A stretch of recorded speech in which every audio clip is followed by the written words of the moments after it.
Scottish Cup underdogs, could Highland League Turriff United come up with a shock in their fourth round meeting with First Division Morton? Jim Spence has the answer.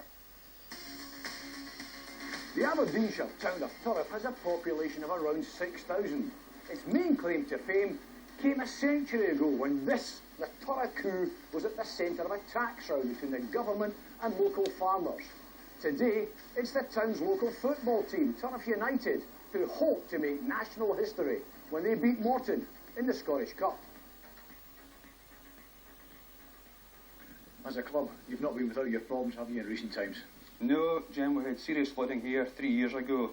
The local business community rallied round, dug deep, helped us out to get the sort of facility you can see we have here today. Earlier this year we became SFA members, and this is our first season in the Scottish Cup, and it's great. The whole community is loving it. Really good.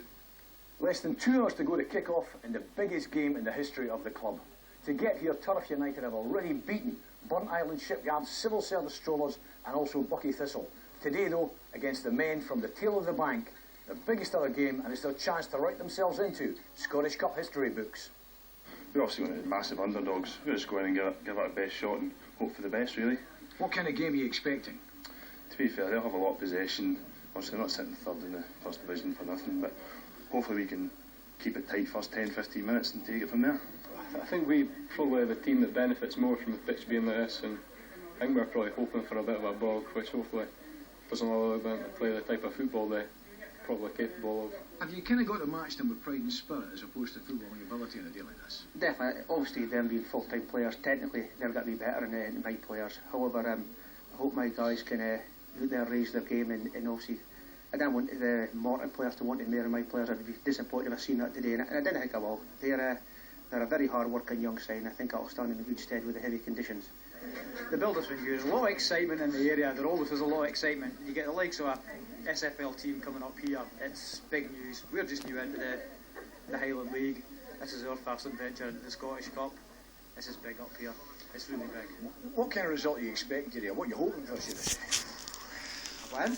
Are we hoping for a win today, boys? Yeah. Close one. Being realistic, if we get a draw out of this. It's a big occasion for town for such a little place, and everybody's really excited about it and rooting for Turriff to win. Well, I think it's really been a marvellous week, really, for the town. And of course, I'm a stench Turriff supporter, so I'm here every week, so, great for the town. Turriff's hopes of a positive result grew in a scrappy start to the game before Morton came close to opening the scoring when Fuad Bashiru skimmed the bar. Then, 6 minutes before half-time, the magic of the cup came alive when Turriff took the lead. A Lewis Davidson corner caused a scramble in the box before Mark Simpson drove emphatically home to put Turriff in dreamland.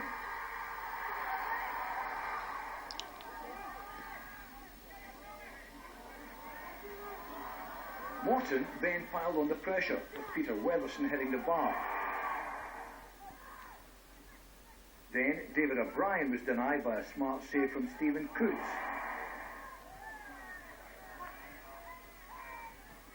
But on the stroke of half-time, Weatherson scored for Morton to ensure parity for the First Division side.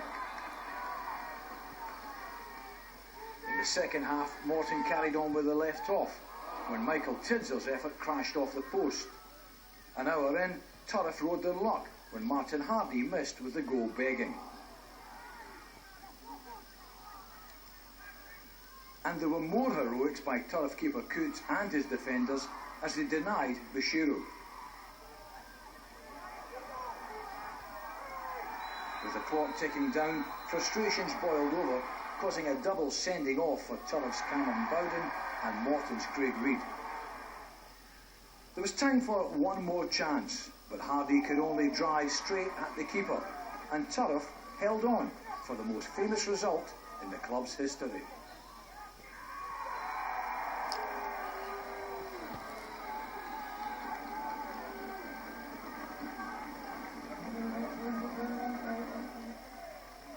Boys are absolutely delighted. I mean, you're coming into games like that and there's a wee bit of apprehension. I mean, they're a full-time side and you think, can we there? But they've came out the yard, and sometimes this season the boys have been absolutely tremendous. I mean, they'll never let you down through hard work. I mean, maybe sometimes passing, etc. But hard work, no way. They'll never let you down for that.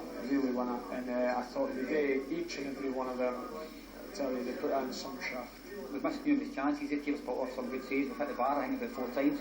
But you're always wary when you're away tie against a minnow that they could go up the park and get an opportunity to score, and that was the worry.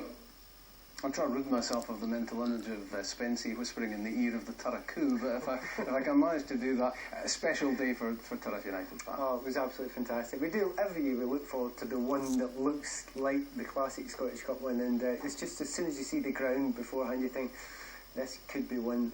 They had to ride their luck. There's no doubt about that. But it just as they say is, you know, they worked and they worked and they worked, and when they get their opportunity, and they took the chance there. I don't know if it was exactly smashed into the net, as was suggested, but they don't care, do they?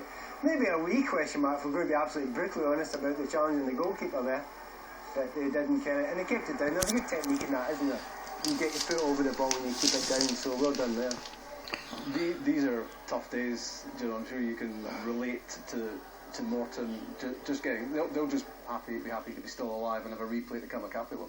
I've got the T-shirt for that, Rob, because you know you go to these places and the one thing you don't want to is, as Alan touched on there, is that you lose the first goal because you give them something to hang on to, and it doesn't matter how much possession and throwing balls into the box that gives them that belief that they can just sit there and defend and keep what they've got. And they're very difficult at times if it's not your day and the ball doesn't break well. But Morton had enough pressure on them, and thankfully, as Alan says, he got the equaliser. So probably coming away all in all, the type of day, type of pitch it was, the type of match, it'll be like to get it back to Capel, and I can only see them finishing them off down there. Yeah, replay to come in that one. Jim's Dunfermline were at Firhill today as the top 2 in the First Division.